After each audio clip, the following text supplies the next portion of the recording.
ಪರಮಗುರುಭ್ಯೋ ನಮಃ. ಶ್ರೀಮದಾನಂದತೀರ್ಥ ಭಗವತ್ಪಾದಾಚಾರ್ಯಗುರುಭ್ಯೋ ನಮಃ. ಹರಿ ಓಂ. ಕಲ್ಯಾಣಾದ್ಭುತಗಾತ್ರಾಯ ಕಾಮಿತಾರ್ಥಪ್ರದಾಯಿನೇ ಶ್ರೀಮದ್ವೆಂಕಟನಾಥಾಯ ಶ್ರೀನಿವಾಸಾಯ ತೇ ನಮಃ. ಹರಿ ಓಂ. 2025ನೇ ಇಸವಿ ಸೆಪ್ಟೆಂಬರ್ ತಿಂಗಳಲ್ಲಿ ಧನುಸು ರಾಶಿಯವರಿಗೆ ಆಗುವ ಫಲಗಳ ಬಗ್ಗೆ ಒಂದು ವಿಚಾರವನ್ನು ಮಾಡೋಣ. CS ಅಸ್ಟ್ರೋವನ್ನು ವೀಕ್ಷಿಸುವ ವೀಕ್ಷಕರಿಗೆ ಆತ್ಮೀಯ ಸ್ವಾಗತ.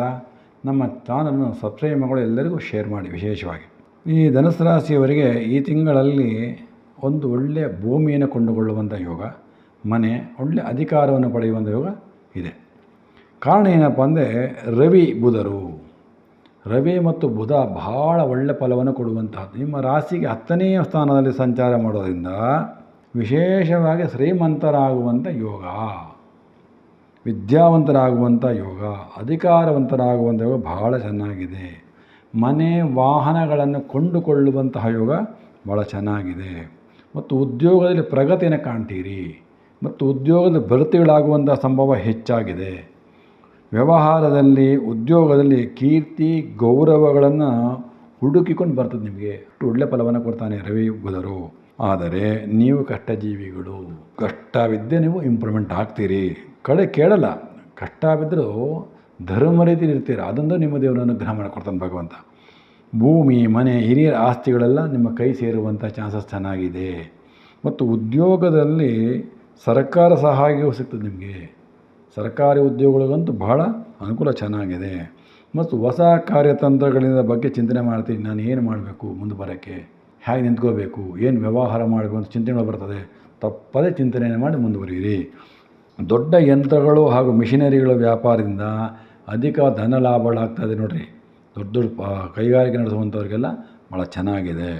ಹಣದ ವಿಷಯದಲ್ಲಿ ಯಾರ ಹತ್ರ ಆಗಲಿ ನೋಡ್ಕೊಂಡು ಮಾತಾಡಿ. ಜಗಳಗಳಾಗೋ ಚಾನ್ಸ್ ಇರ್ತದೆ, ಹುಷಾರಾಗಿ ಮಾಡಿ. ನಿಮ್ಮ ಮಾತಿನಲ್ಲಿ ಸ್ವಲ್ಪ ಕಾಠಿಣ್ಯ, ಸ್ವಲ್ಪ ಸ್ಟ್ರೈಟಾಗಿ ಮಾತಾಡ್ಬಿಡ್ತೀರಾ, ಹಿಂದೆ ಮುಂದೆ ನೋಡಿದೆ, ಅದು ಸ್ವಲ್ಪ ಅವಾಯ್ಡ್ ಮಾಡ್ಕೊಳ್ಳಿ. ವಿದ್ಯಾರ್ಥಿಗಳು ಹೆಚ್ಚು ಶ್ರಮ ಹಾಕಬೇಕಾಗ್ತದೆ. ಮತ್ತು ಈ ರಾಶಿಯ ಸ್ತ್ರೀಯರು ಸಂತಾನ ವಿಚಾರದಲ್ಲಿ ಸ್ವಲ್ಪ ಎಚ್ಚರವನ್ನು ವಹಿಸ್ಕೋಬೇಕಾಗ್ತದೆ. ಆಸ್ತಿಯನ್ನು ಮಾಡುವಾಗ ಪತ್ರ ವ್ಯವಹಾರಗಳಲ್ಲಿ ಸ್ವಲ್ಪ ಆಲಸ್ಯ ಮಾಡ್ಕೋಬೇಡಿ, ಗಮನ ಕೊಟ್ಟು ನೋಡ್ಕೊಳ್ಳಿ, ಮೋಸವಾಗ್ತದೆ. ಮತ್ತು ವಿವಾಹಾದಿಗಳಿಗೆ ಒಳ್ಳೆಯ ಕಾಲ ಚೆನ್ನಾಗಿದೆ, ವಧುವರು ಸಿಗ್ತಾರೆ. ನಿಮ್ಮ ಸಂಪಾದನೆಯು ಉತ್ತಮವಾಗಿರ್ತದೆ. ಉದ್ಯೋಗದಲ್ಲಿ ನಿಮ್ಮ ಮಾತಿಗೆ ಹೆಚ್ಚು ಗೌರವ ಬೆಲೆಗಳು ಬರುತ್ತದೆ. ಭಾಳ ಹುಷಾರಾಗಿರ್ರಿ, ಭಾಳ ಚೆನ್ನಾಗಿದೆ, ಒಳ್ಳೆ ಕೆಲಸಕ್ಕೆಲ್ಲ ಅನುಕೂಲ ಆಗ್ತದೆ. ಆರೋಗ್ಯ ವಿಚಾರದಲ್ಲಿ ಗುಪ್ತ ದ್ವಾರಗಳಲ್ಲಿ ಸ್ವಲ್ಪ ತೊಂದರೆಗಳಾಗ್ತದೆ. ಸ್ವಲ್ಪ ಹೆಚ್ಚು ಗಮನವನ್ನು ಕೊಟ್ಕೊಳ್ಳಿ. ಸ್ವಲ್ಪ ಸ್ಕಿನ್ ಇನ್ಫೆಕ್ಷನ್ ಆಗ್ತದೆ, ಹಾಗಾಗಿ ಸ್ವಲ್ಪ ಗುಪ್ತ ದ್ವಾರದಲ್ಲಿ ಹುಷಾರಾಗಿರಬೇಕಾಗ್ತದೆ. ಮತ್ತು ವಿಶೇಷವಾಗಿ ಸೋದರ ಮಾವನಿಂದ ನಷ್ಟಗಳಾಗುವಂತೆ ಅನಿಸಿರ್ತದೆ. ಮತ್ತು ವಿಶೇಷವಾಗಿ ವಿಷ್ಣುವಿನ ಕ್ಷೇತ್ರಕ್ಕೆ ಹೋಗುವ ಯೋಗ ಇದೆ. ತಪ್ಪದೇ ಹೋಗಿ ಬನ್ನಿ. ವ್ಯಾಪಾರಿಗಳು ನಿಮ್ಮ ವಸ್ತುಗಳನ್ನು ಸರಿಯಾಗಿ ಪರಿಶೀಲಿಸಿ. ಅಂದರೆ ರಫ್ತು ಮಾಡ್ತಿರಲ್ಲ, ಇಲ್ಲಿಂದ ವಸ್ತುಗಳನ್ನು ಕಳಿಸ್ತಿರಲ್ಲ, ಅದನ್ನು ಸರಿಯಾಗಿ ನೋಡಿಕೊಂಡು ಎಷ್ಟು ಕಳಿಸ್ಬೇಕು, ಹೇಗೆ ಕಳಿಸ್ಬೇಕು ನೋಡ್ಕೊಂಡು ಕಳಿಸಿ, ಲೆಕ್ಕ ಇಟ್ಕೊಂಡು ಕಳಿಸಿ. ಇಲ್ಲ ನಷ್ಟಗಳಾಗ್ತದೆ. ಹಾಗಾಗಿ ನಿಮ್ಮ ವಸ್ತು ಯಾರಿಗೆ ಕೊಡಬೇಕಾದ್ರೂ ಅಷ್ಟಲ್ಲಿ ಯೋಚನೆ ಮಾಡಿ ಅದನ್ನು ಕೊಡಬೇಕಾಗ್ತದೆ.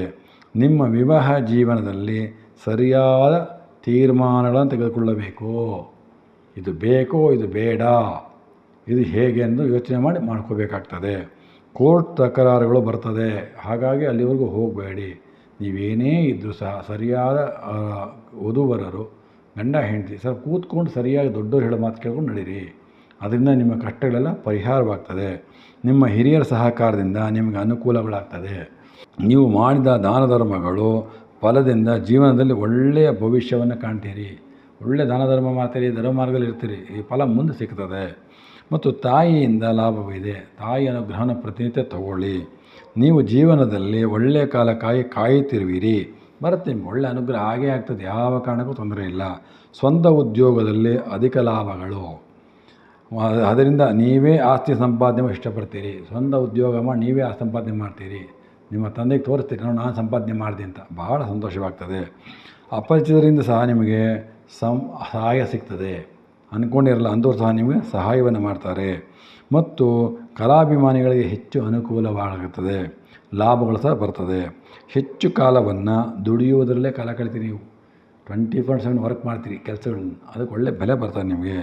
ನಿಮ್ಮ ಬುದ್ಧಿಯಿಂದ ಹೊಸ ಹೊಸ ವ್ಯಾಪಾರ ಹಾಗೂ ನಿಮ್ಮ ಮಾತಿನಿಂದ ಧನ ಸಂಪಾದನೆಗಳು ಚೆನ್ನಾಗಾಗ್ತದೆ. ನಿಮ್ಮ ಮಾತಿಗೆ ಒಳ್ಳೆಯ ಬೆಲೆ ಇದೆ, ಸಂಪಾದನೆ ಸಹ ಚೆನ್ನಾಗಾಗ್ತದೆ. ತೀರ್ಥಯಾತ್ರೆಗಳು, ದೇವರ ದರ್ಶನ ಮಾಡುವಂಥ ಯೋಗ ಚೆನ್ನಾಗಿದೆ, ತಪ್ಪದೆ ಮಾಡಿ. ಸಾಧು ಸಂತರ ದರ್ಶನಗಳಾಗುವಂಥ ಯೋಗ ಇದೆ. ಮತ್ತು ದೇವರ ಧರ್ಮ ಬಗ್ಗೆ, ವೇದಾಂತ ವಿಚಾರದ ಬಗ್ಗೆ ಯೋಚನೆ ಮಾಡ್ತೀರಿ. ಹಾಗೆ ಜೀವನವನ್ನು ಧರ್ಮದೇ ನಡೆಸ್ತೀರಿ. ಈಗ ನೀವು ಈ ತಿಂಗಳಲ್ಲಾಗುವಂಥ ಆರೋಗ್ಯ ಸಂಬಂಧಪಟ್ಟಿದ್ದು ಬಹಳ ಹುಷಾರಾಗಿರ್ಬೋದು. ಆ ಆರೋಗ್ಯ ಸಂಬಂಧಪಟ್ಟ ವಿಚಾರದಲ್ಲಿ ವಿಶೇಷವಾಗಿ ಲಕ್ಷ್ಮೀನಾರಾಯಣ ದೇವರ ಪೂಜೆಯನ್ನು ಮಾಡುವಂತಹದ್ದು. ಯಾರು ಲಕ್ಷ್ಮೀನಾರಾಯಣ ದೇವರ ಪೂಜೆಯನ್ನು ಮಾಡ್ತಾರೋ, ಲಕ್ಷ್ಮೀ ವೆಂಕಟೇಶ್ವರ ಪೂಜೆ ಮಾಡ್ತಾರೋ, ಸೀತಾರಾಮನ ಪೂಜೆ ಮಾಡ್ತಾರೋ, ರುಕ್ಮಿಣಿ ಕೃಷ್ಣನ ಪೂಜೆ ಮಾಡ್ತಾರೋ ಅಂಥವರಿಗೆ ಯಾವುದೇ ಕಾರಣಕ್ಕೂ ಕುಟುಂಬದಲ್ಲಿ ಸಮಸ್ಯೆಗಳು ಬರೋದಿಲ್ಲ. ವಿವಾಹ ಜೀವನ ಉತ್ತಮವಾಗ್ತದೆ. ಬಿಟ್ಟು ಹೋದರೆ ಕೂಡುವಂಥ ಯೋಗ ಚೆನ್ನಾಗಿ ಸಿಗ್ತದೆ. ನಿಮಗೆ ಎಲ್ಲ ರೀತಿಗಳು ಅನುಕೂಲವಾಗುವಂತಹದ್ದು ಲಕ್ಷ್ಮೀನಾರಾಯಣ ದೇವರಿಂದ.